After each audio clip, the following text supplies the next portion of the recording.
9일. 첫 번째, 전쟁의 모든 참화에 대해서는 잠시 접어두고 그것의 가장 큰 악이 하나는 인간의 마음을 비뚤어지게 하는 것이다. 군대가 존재하고 군사비가 지출되는 것을 어떻게든 설명해야 하는데 합리적인 설명이 불가능하기 때문에 결국 이성이 비뚤어지게 되는 것이다. 두 번째, 이것은 볼테르의 우화 중에서 다른 별에서 온 미크로메가스라는 우주인이 지구 사람들과 나눈 이야기이다. 오, 영원한 존재가 그 기술과 힘을 발휘해 창조한 이성적 원자인 여러분은 틀림없이 지구상에서 순수한 기쁨을 마음껏 누리고 있을 것이요. 왜냐하면 당신들에게는 물질적인 요소가 매우 적고 정신적으로 이미 고도의 발전을 이룩했으므로 틀림없이 사랑과 사색의 생활을 보내고 있을 테니까. 그 사랑과 사색의 생활이야말로 진정으로 정신적인 존재자의 삶이 아니겠어? 이 말에 대해 철학자들은 모두 고개를 저었는데 그 중에서도 가장 솔직한 남자가 그다지 존경받지 못하는 몇몇 활동가를 제외하면 다른 지구인들은 모두 바보이고 악인이며 불행한 사람이라고 말했다. 만약 악이 육체적인 요소에서 나오는 것이라면 우리 인간에게는 필요 이상으로 육체적 요소가 많은 것이고, 만약 그것이 정신적인 요소에서 나오는 거라면 필요 이상으로 정신적 요소가 많은 것이요 라고 그가 말했다. 이를테면 지금 이 순간에도 모자를 쓴 수천 명의 바보들이 두 권을 쓴 다른 수천 명의 생물과 함께 서로 죽고 죽이는 싸움을 하고 있고, 이것은 역사가 생긴 이래 오늘날까지 지구의 곳곳에서 일어나고 있는 현상이지요. 그 작은 생물들은 도대체 왜 그렇게 싸우는 건가요? 당신의 발뒤꿈치만한 땅이니 뭐니 하는 것 때문이라오 하고 철학자가 대답했다. 더구나 서로 죽고 죽이는 자들은 어느 누구도 그런 토지에는 관심이 없어요.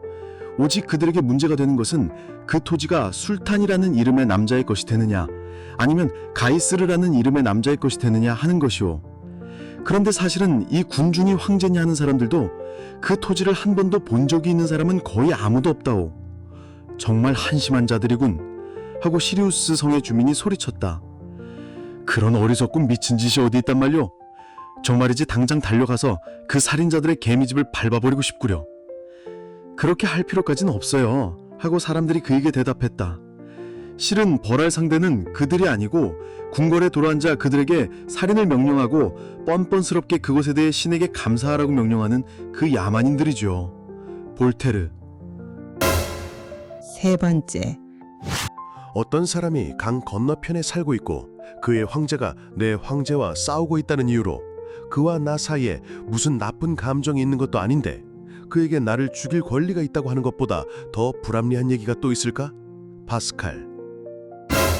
네 번째, 사람들이 전쟁의 어리석음을 깨닫게 되는 날은 반드시 올 것이다. 4세기 전에 피사와 루카의 주민들은 서로 맹렬하게 미워했는데 마치 그것이 영원히 지속될 것처럼 피사의 짐군까지도 신분이 높은 루카 시민에게 뭔가 신세를 지는 것을 피사에 대한 수치스러운 배신이라고 여겼다. 지금 그 적개심의 진영이 어디엔가 남이 있을까? 마찬가지로 현재 프러시아인의 프랑스에 대한 적개심에는 장차 무엇이 남을까?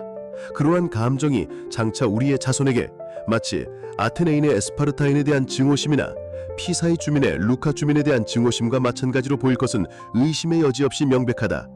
사람들은 이윽고 자신들에게는 서로를 공격하는 것보다 더 중요한 일이 있다는 것, 저신들의 공통의 적은 빈곤과 무지와 질병이고 그러한 무서운 불행과 싸우기 위해 노력해야 하며 자신들의 불행한 인류 형제와 결코 싸워서는 안 된다는 것을 이해할 것이다.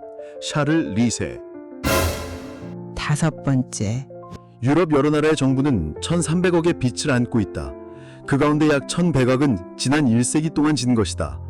이 막대한 빚은 모두 오로지 군비 조달을 위한 것이다. 유럽의 여러 나라 정부는 평시에도 400만 명 이상의 군대를 거느리고 있고 전시가 되면 1900만 명까지 끌어올릴 수 있다. 그 정부 예산의 3분의 2는 빚의 이자와 육해군의 유지에 충당된다. 몰이나.